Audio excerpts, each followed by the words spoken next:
در ویدیو ما تا یک قسمت کار کردیم، یعنی مومنت نظر به بارهای زنده را محاسبه کردیم. حالا میخواییم تأثیری مومنت نظر به تأثیری سرعت یا شتابی چه پیدا کنیم موتورها یا ویهیکل. وقتی که یک موتور با یک سرعت بالا یک پلچک میآید، قبل بر علاوه اینکه وزن خودش مومنت ایجاد میکنه، او یک امپکت هم داره، یک تاثیر هم داره.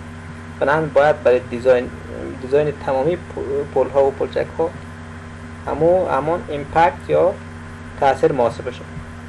خب H2 برای محاسبه امپکت هم یک فرمول دارد که I M مساوی میشه به 33 در یک منفی 4 ضرب 10 به توان منفی 4 اینتو HF، یعنی عمق پرکاری. این باید بزرگتر و مساوی است 0 باشه. اینجا فیصدی است چون به فیصدی محاسبه میشه. اگر میخواین معلومات زیادتری داشته باشین در قسمت امپکت لود، میتوانید به آرتیکل یا قضیه 3622 صفحه 87 H2 سری بزنید و معلومات بیشتر از اونجا کسب کنید. در قسمت مثالی که ما میخوایم دیزاین بکنیم، HF یا عمق پرکاری ما 600 میلی متر. خب امپکت لود مساوی میشه به 33 ضرب 1 منفی 4 ضرب 10 به توان منفی 4 اینتو HF اینجا یا عمق پرکاری 600 میلی متر است. خب من این محاسبات انجام دادم و شده 25.08 که بزرگتر است، 0% است، بنابراین اوکی است، یعنی درست. این تحت هیچ نوع شرایط منفی بوده نمیده. خب مومنت اگر ما بخوایم محاسبه کنیم بسیار ساده، مومنتی دایفلود یا مومنت ایجاد شده نظر به بارهای زنده ضرب در همین فیصدی که ما دریافت کردیم میکنیم. این امپکت یا مومنت دیو تو امپکت لود مساوی میشه به 0.25، یعنی این 25% است. یعنی وقتی ما به فیصدی تبدیل کنیم تقسیم 100 میکنیم میشه 0.25. 0.8 هم البته داره چون اون خیلی کوچک است من نگرفتم. این تو MLL یعنی مومنت دیو تو لایف لود. خب مومنت امپکت مساوی میشه به 0.25 ضرب مومنت لایف لود 29.76 شده بود که قبلا ما محاسبه کردیم. خب محاسبات انجام دادیم، میشه که در مجموع میشه 7.44 کیلومتر ضرب در متر. خب فعلا ما مومنت بارهای مرده را پیدا کردیم، مومنت بارهای زنده را پیدا کردیم، مومنت که توسط سرعت یک ویهیکل یا موتور ایجاد میشه اون رو محاسبه کردیم. حالا میخوایم اینا را ترکیب کنیم، یعنی ترکیب لودها را انجام بدیم و بریم در قسمت دیزاین. توتال مومنت MU مساوی میشه به 1.25 MD جمع 1.75 MLL جمع MI. این لود کامبینیشن از کجا گرفتیم؟ از H2 و لود کامبینیشن هم نیز یک آرتیکل داره. باشه پیدا کنیم.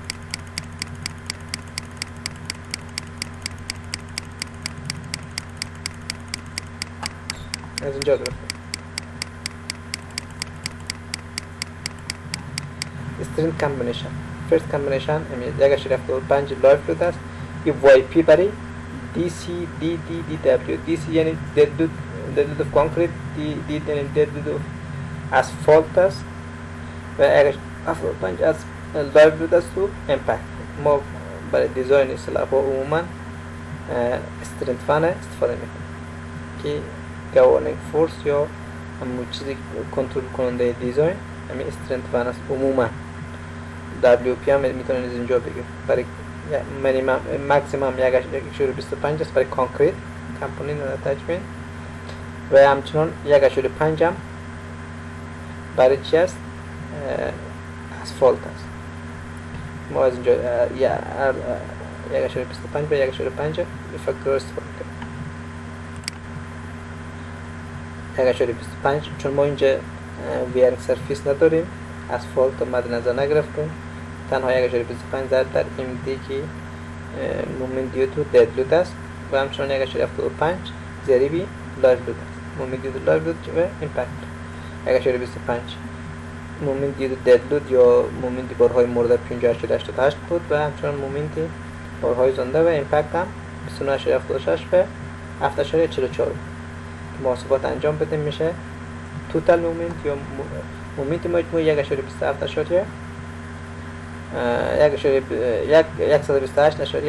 نیوتن در درجه.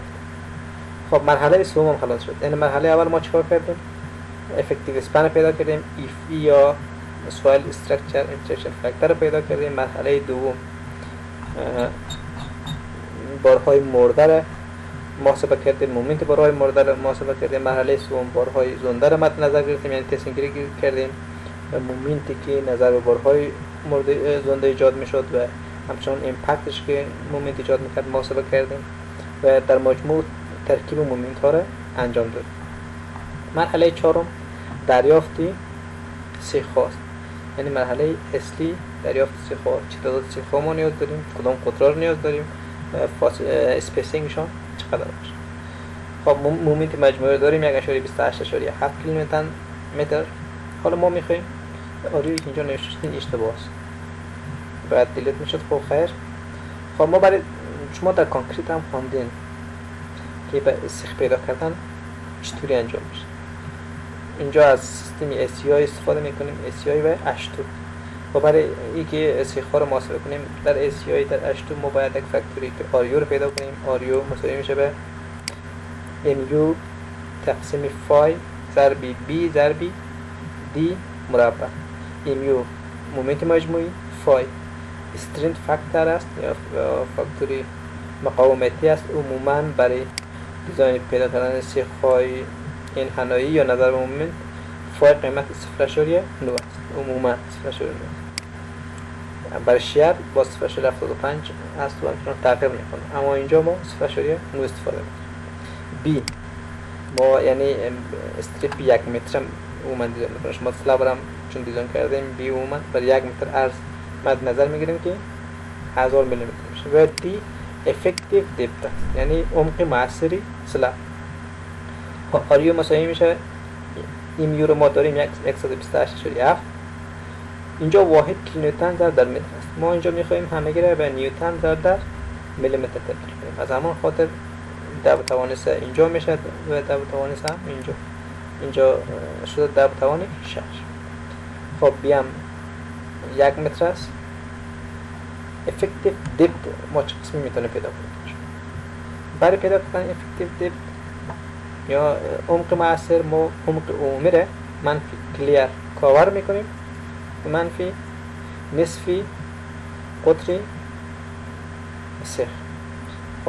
طوری عمق مجموعی 350 است، منفی 40 یعنی کلیر کاور است، منفی نصفی سیخ اصلی.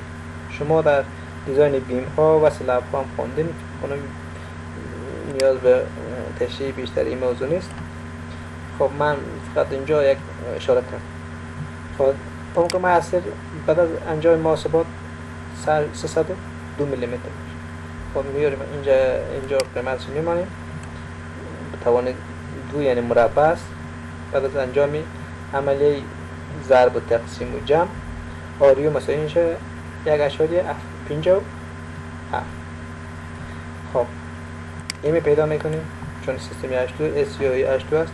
محاسبهش همین قسمت است. این قیمت چی است؟ FY تقسیم 0.85 ضربی FC. FY چی است؟ مارکی آهن است یا استیل است. FC هم مارکی کانکریت است. ما مارکی کانکریت و آهن قبلا داده بودیم و اینجا قیمتاش میمونه. FY 420 بود و FC هم 25. بعد از انجام عملیات ضرب و تقسیم این مساوی میشه به 19.76. خب بعد از دریافت ایم و آریو حالا میتونیم پرسنتیج اف استیل یا رو بدیم.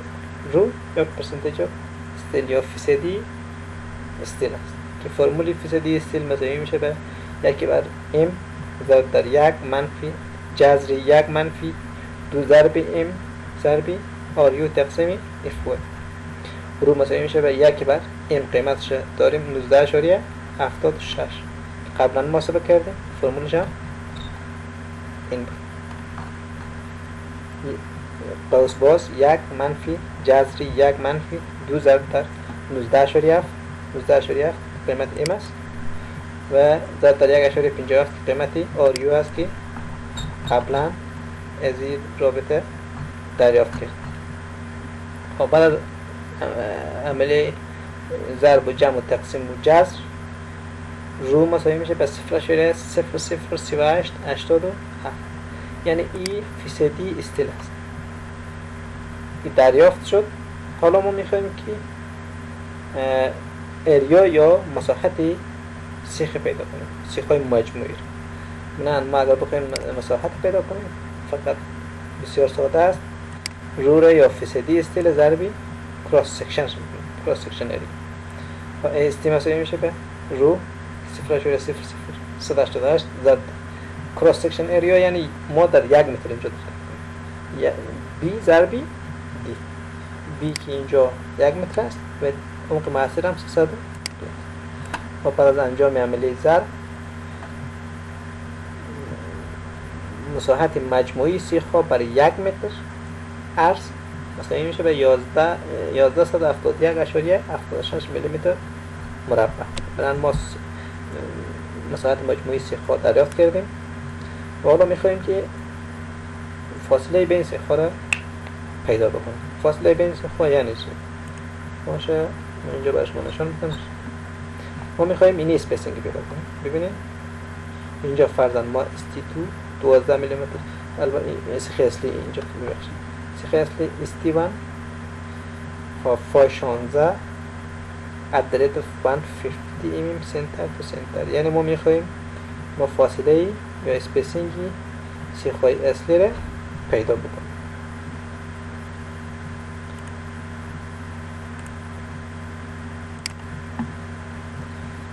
خب برای اینکه اسپیسینگ یا فاصله بین دو سیخ اصلی را پیدا بکنیم ما اول باید یک قطر سیخ فرض بکنیم که عموما بستگی داره به دیزاینر که 16 میلی استفاده میکنه، 12 استفاده میکنه، 18 استفاده میکنه، 20 استفاده میکنه، 25 استفاده. البته استفاده قطرهای مختلف نظر به وایه های پلچک است یا پل ها. هر قدر وایه ها کلان باشه یعنی سپن زیاد باشه ما مجبور هستیم از قطرهای بالاتر استفاده کنیم، چون اگر قطرهای پایین استفاده کنیم اسپیسینگ باز خیلی کم میشه، 80 mm 50 mm 30 mm 40 mm خیلی کم است. که اپتیمم ولیوش عموما بین 200 تا 150 تا 100. در این مثال من قطری یک سیخ‌های اصلی را 16 میلیمتر فرض کردم. برای که 16 میلیمتر قطر سیخ باشه ایریاش چقدر است؟ خب ما می‌فهمیم کراس سکشن اریای سیخ 16 میلی رو میتونیم از رابطه ام مساوی میشه پای ضرب دی مربع تقسیم 4، یعنی وقتی یک قطعه اگر از سیخ 16 میلی بگیریم کراس سکشنش سرکولر است یعنی دایروی، مساحت دایره هم پای ضرب دی مربع تقسیم 4. خب پای قیمت 3.14 است، دی قطر سیخ است که 16 میلی است متوان 2 تقسیم 4. بعد از انجام عملی ضرب و تقسیم مساحت سیخ مساوی است به 201.06 میلیمتر مربع. حال برای دریافت فاصله بین سیخ‌های اصلی یعنی اسپیسینگ از رابطه ذیل استفاده. اسپیسینگ یا فاصله بین دو سیخ اصلی مساوی میشه به مساحت. این فرمول شما شاید به چی هم خوانده باشید، کانکریت 2، کانکریت 1، با احتمال زیاد کانکریت 2 زیاد خوانده. اگر ما بخوایم اسپیسینگ پیدا کنیم، اسپیسینگ سلاب بسیار ساده، ما مساحت یک سیخه ضرب در 1 متر میکنیم. اینجا 1 متر چون به میلیمتر تبدیل کنیم 1000 میشه. چرا به میلیمتر تبدیل میکنیم؟ چون واحد ریاضی هم به میلیمتر است. تقسیمی مساحت عمومی استیل که قبلا داریم. شما بعد از انجام عملیه ضرب و تقسیم اسپیسینگ یعنی فاصله بین دو سیخ اصلی مساوی میشه به 1.71 میلیمتر. چون 171 عموما دو ساحه غیر عملی است که ما بیاندازیم، چون اونجا 1 میلیمتر فقط قسم محاسبه میکنه. عموما برای سیفتی بیشتر و سادگی کار ما 170 پروواید میکنیم یا میاندازیم. So provide 516 updated fan 70 mm center to center. و شما هم دیتیلینگ هم که نشان بدیم قسم نشان داده میشه. شما نشان میدم ببینیم سیخ اصلی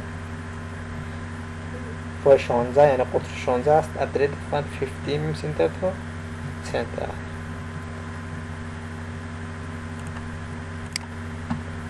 خب بعد سیخ‌های اصلی خلاص شد، ما باید دیستریبیوشن رینفورسمنت را نیز محاسبه کنیم. دیستریبیوشن رینفورسمنت کدام است؟ یا سیخ‌های فرعی باز هم برای وضاحت بیشتر باش ما نشان میدم. این سیخی که می‌بینید این سیخ‌های فرعی است. ما باید این سیخ‌های فرعی را هم نیز محاسبه کنیم که اسپیسینگ فاصله بین دو سیخ فرعی چقدر باشه. خب برای محاسبه سیخ‌های فرعی و اسپیسینگشان H2 در قضیه یا آرتیکل 5.14.4.1 چنین فرمول دارد. رو مساوی میشه به 1750 تقسیم زیر جذر افکتیو اسپن که باید کوچکتر و مساوی است 50% باشه. برای وضاحت بیشتر شما میتونید به این قضیه یا به این آرتیکل 8 مراجعه کنید. خب ما محاسبات انجام میدیم. 1750 تقسیم جذر افکتیو لین که 4.5 بود اینجا به میلیمتر تبدیل میکنیم. بعد از انجام عملیه رو مساوی به 26.1% است که کوچکتر از 50%. احیانا اگر شما قیمت رو به دست بیارید 60%، فرضاً اینجا محاسبه کردنی شده 60.5%، شما در هر صورت نمیتونید بالای 50% بگیرید، چون 8 برای ما یک لیمیت ماند. ما در حدی از علمی از 50% استفاده میکنیم و در حدی نورمال کوچکتر از 50% نظر به محاسبه هرچی که دریافت کردین. حالا وقتی این فیصدی پیدا شد، این فیصدی ضربی اریا یا مساحت اصلی سیخ‌هایی که ما دریافت کردیم این ضرب میکنیم و این میشه مساحت سیخ‌های فرعی ما، یعنی دیستریبیوشن رینفورسمنت. حال مساحت پیدا شد، بسیار ساده است. ما یک قطر مد نظر میگیریم، مساحت یک قطر سیخی که در نظر گرفتیم محاسبه میکنیم. برای اسپیسینگش باز از فرمول قبلی استفاده. در اینجا فعلا من قطر 10 میلیمتر در دیستریبیوشن رینفورسمنت که قبلا برای شما نشان دادم این سیخ 10 میلیمتر مد نظر گرفتم. خب مساحتی 10 میلی مساوی میشه به 3.14 ضرب دی مربع تقسیم 4. 3.14 قیمت پای است ضرب دی هم اینجا 10 میلیمتر تقسیم 4. مساحت سیخی 10 میلی 7.5 است. خب برای دریافت اسپیسینگ مساحت یک سیخ ضرب در 1000 که 1 متر است تقسیم مساحت مجموعی سیخ‌های فرعی که اینجا 257.7 میلیمتر اسپیسینگ است یعنی بین دو با. خب ما اگر بخوایم، چون این خیلی زیاد است، ما برای سیفتی زیادتر یا ایمنی زیادتر 257 تقلیل میدیم به 250 میلیمتر. یعنی شما نمیتونید یه 260 بگیرید، 257 مو نیاز است. اگر شما 260 بگیرید یعنی اسپیسینگ زیاد میشه، تعداد سیخ‌ها کم میشه. برای همیشه برای دیزاین شما باید هر چی که درست میارین از کمتر بگیرید. یعنی اسپیسینگ هر قدر کم کنیم سیخ‌ها زیاد است و سیفتی بالاتر. خب این مرحله پایانی بود که ما تمامی محاسبات انجام دادیم، مومنتار پیدا کردیم،